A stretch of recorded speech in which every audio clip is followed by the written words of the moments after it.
At Ruben Center, we basically empower the Mukuru community through provision of various services in areas of health, education, social economic empowerment, as well as advocacy. We serve a population of around 350,000 people who live in Mukuru kwa Ruben slums.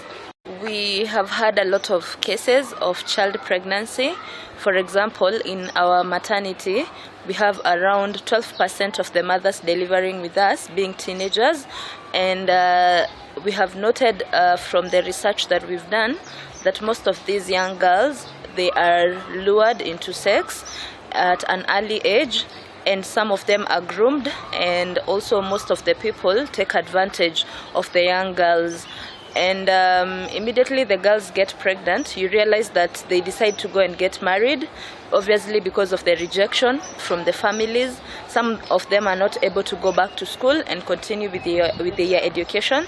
And when they decide to get married, most of them go through a lot of GBV.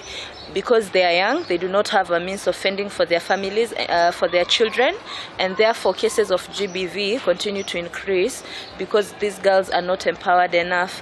We run a program to empower these girls, and most of the things that we do is to try and encourage them to go back to school, offer them psychosocial support. Looking at where we are situated at Ruben Center, which is surrounded by the Mukuru informal settlements, we receive at least 2 to 3 cases of sexual and gender-based violence every day, but our main focus is on sexual violence because it's a difficult conversation to have.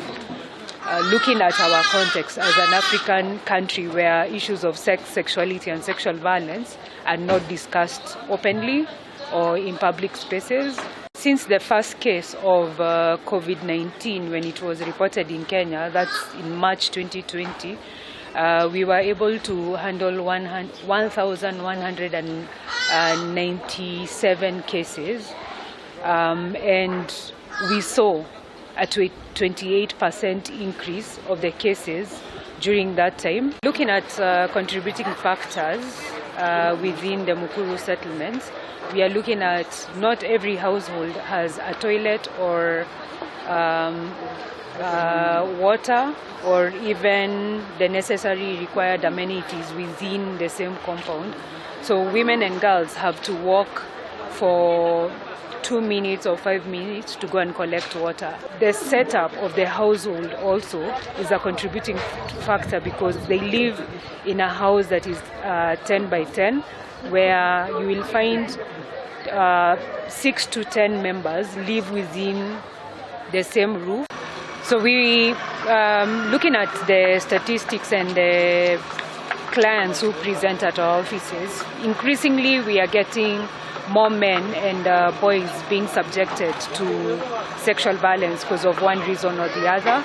And it's something that we need to incorporate when it comes to us addressing access to comprehensive care and support, but also access to justice.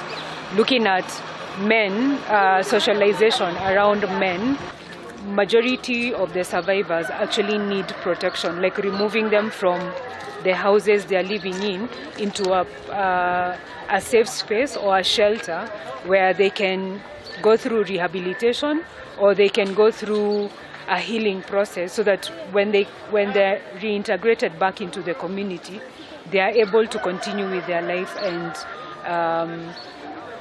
and become financially independent and also take care of their children, especially when the survivors are female adults. We also have survivors of sexual violence who end up facing threats and intimidation, especially when they're trying to access justice for either themselves or a loved one, because at the end of the day, the perpetrator might interfere with the legal system or even use money to corrupt the criminal justice system. Currently, what the context around COVID is that everyone is at home.